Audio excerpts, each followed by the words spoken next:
TEC de Monterrey presenta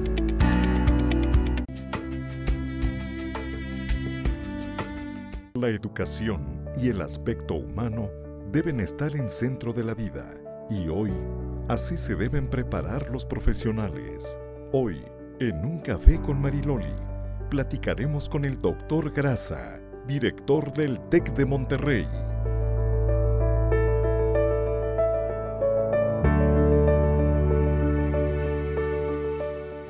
¿Qué tal? Muy buenas noches, hoy un placer saludarles porque justo hoy hablemos de educación.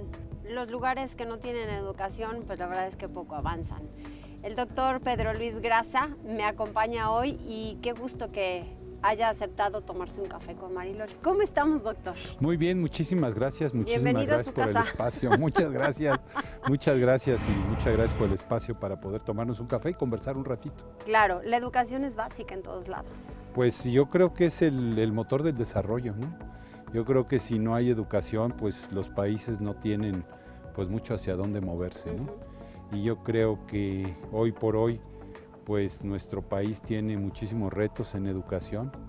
Creo que uno de los grandes retos tiene que ver sobre todo con la educación media, en mi opinión, porque estamos, digamos, si analizamos la pirámide poblacional, nos damos cuenta que ya estamos casi, digamos, engordando un poquito más la parte de gente madura, hay menos niños, pero hay un grupo importante de jóvenes que pues tienen que ser atendidos al menos en la educación media superior y creo que es un reto. O sea, yo creo, en mi opinión, que pues al Estado mexicano, no al gobierno, sino al Estado en general, se le olvidó que los niños iban a crecer. Exactamente. No, ni más ni menos se les Claro. olvidó. Y entonces, pues sí, teníamos una pirámide poblacional con muchísimos niños. Yo creo que la infraestructura que hay hoy para la educación básica, digamos, primaria, secundaria, pues yo creo que está sobrada ya hoy por hoy, ya no hay ausencias de espacios, al contrario, hay espacios de sobra. Sin embargo, bueno, pues esos niños fueron creciendo y son los que están demandando educación media superior, que también dentro de esa ola futuro tenemos que pensar en volver a hacer una adecuación para que, pues una vez que pase esta ola, que no se nos vaya como una ola, porque si no la vamos a perder en el mar, ¿no? Claro. Eso es lo triste, y habremos perdido la oportunidad de educar a todos estos jóvenes, pero después, bueno, hay que volver a ajustar porque cada vez la población, digamos, pequeña o infantil y de adolescentes cada día es menor en nuestro país, ¿no? Entonces, yo creo que ahí sí se nos olvidó y tenemos una enorme posibilidad. Se están haciendo esfuerzos, sin lugar a dudas, por medios virtuales, porque hacer ladrillos cuesta muchísimo dinero, Claro. pero por medios virtuales están haciendo cosas, pero de todas maneras es un reto, sin lugar a dudas. ¿Dónde nació, doctor? Yo nací en la Ciudad de México. ¿Y le gustó ese Me lugarcito? gustó ese lugarcito. Bueno, pues prácticamente toda mi vida he vivido en México, digamos hasta, de toda mi existencia, pues solamente he vivido 4 años, 5 años, casi 5 años en Francia, cuando tuve la oportunidad de ir a estudiar el doctorado. Y tengo en Puebla desde enero del 2017, el resto de mi vida pues he sido chilango, o soy chilango y he sido chilango, etcétera, ¿no? Pero muy contento en Puebla, la verdad que se vive muy bien, disfruto mucho, el campus también está muy bien y pues tengo muchas cosas que hacer, ¿no? Entonces me divierto ¿Fue buen mucho. estudiante? Pues yo diría que sí, ¿Sí? yo diría que sí, no sé si es travieso, sí, eso sí fui muy travieso, tenía básicamente la inquietud permanente, por así decirlo, era un chavo, pues yo diría inteligente, pero muy inquieto. Entonces, pues los métodos tradicionales de educación luego lo limitan a uno, ¿no? Sí, claro, con los ojos seguro lo dominaban sus papás, ¿no? Y por supuesto, pero al final de cuentas creo que fui buen estudiante a pesar de que era muy inquieto, hacía muchas travesuras inclusive ¿Cómo también. cuáles? Híjoles, como ponerles el pie a mis compañeros y cosas de ese tipo.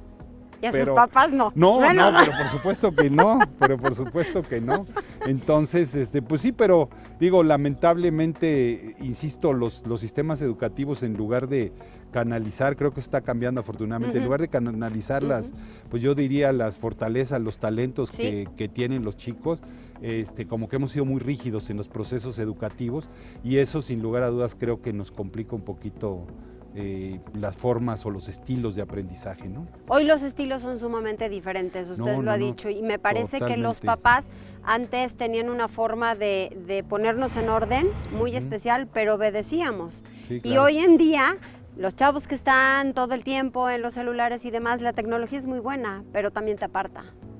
Sí, sí, y yo creo que ahí es un reto justamente para Sí. poder aprovechar la tecnología para hacer muchísimas cosas, ¿no? Yo creo que hoy por hoy la tecnología, el mundo avanza a una velocidad de veras impresionante. Yo creo que a veces ni siquiera nos da tiempo de pensar en alguna cosa, alguna innovación cuando ya está la siguiente. Claro. Y eso no se va a parar, o sea, lo queramos admitir o no lo queramos admitir, no se va a parar. Entonces yo creo que más bien en lugar de estar pensando cómo pudiéramos pues reprimir esas acciones de los jóvenes, yo creo que más bien dentro de esa tecnología tenemos oportunidades maravillosas para que estos chicos que están inmersos en ese mundo digital los podamos utilizar esos medios en la educación, o sea, la tecnología educativa, por ejemplo, ¿no? Un complemento. Exactamente, y que de una o de otra manera pues podamos utilizarlo de mejor manera, porque si no, pues está padre que los chicos chateen, que todo el mundo estén conectados, todo eso que ya sabemos, conocemos, pero creo que también es relevante que a través de esos medios puedan dedicarle tiempo a otro tipo de cosas que son importantes para ellos y para su desarrollo, ¿no? Claro. Doctor, hoy en día usted ocupa un cargo, un puesto que a veces los puestos dices, pues está muy bonito en el papel, pero si no te acercas a tu comunidad, si no te acercas a tu grupo de maestros, a tu grupo de colaboradores y a los alumnos en específico, pues esto no tiene algún resultado. Usted dirige, es vicepresidente de la región sur del TEC de Monterrey. Así es. Y está en el campus Puebla ya desde hace 2 años, que espero Puebla Casi le 3. guste. Sí, no, me encanta, casi 3. ¿Cómo le hace, doctor? Porque tiene que dirigir a mucha gente. Pues mira, en realidad yo creo que el reto, como lo acabo de mencionar, es buscar los espacios para estar cerca de la gente. Es decir, cerca de la gente para mí es poder conversar con los chavos, poder platicar con los profes, etc. El problema a veces es el tiempo, porque Claro. Efectivamente yo estoy en Puebla, yo tengo la responsabilidad del campus Puebla, pero también tengo la responsabilidad de otros 5 campus más. Y la de la familia. Y a ratits la familia, en fin, ¿no? Y los nietos y todas esas cosas, ¿no? Pero al final del día yo creo que sí es importante como en cualquier negocio, palpar, digamos, de manera directa y más en la educación, estar cerca para poder palpar, detectar y construir, ¿no? Que creo que eso es lo más importante. Entonces, para mí creo que la cercanía es importante. Me gustaría ser mucho más cercano, lo declaro, pero a veces los tiempos no lo permiten. No le dan. No lo permiten. Entonces, pero bueno, yo hago mi mejor esfuerzo para aprovechar, porque también si dedico poco tiempo o mucho tiempo, no tiene que ver con el número de horas, tiene que ver más con la calidad de la conversación, con la calidad de las cosas que uno puede construir, ¿no? ¿Pudo combinar esa educación para tener 3 hijos y dedicarse afuera también a tratar de educar a otros? Pues sí, yo digo que sí, no sé, yo no sé si los 3 míos están bien educados, eso queda la duda, ¿no? De los otros me puedo hacer responsable, porque bueno, al final de cuentas les emitimos un título profesional, Claro. pero ellos lo único que tienen como documento es su acta de nacimiento, ¿no? Entonces, al final de cuentas creo que sí. Bueno, mire, afortunadamente creo que mis hijos son jóvenes yo diría muy libres, muy talentosos. Los 3 son diferentes, ¿no? Eso sí lo puedo decir, los 3 son diferentes. Tengo una hija, mi hija la mayor, que es doctora en tecnología de alimentos, ¿no? Como tengo un hijo artista digital que vive en Vancouver, ¿no? Y tengo mi hija más pequeña que vive en Monterrey, que ella es fisioterapeuta. Entonces cada quien agarró su camino, cada quien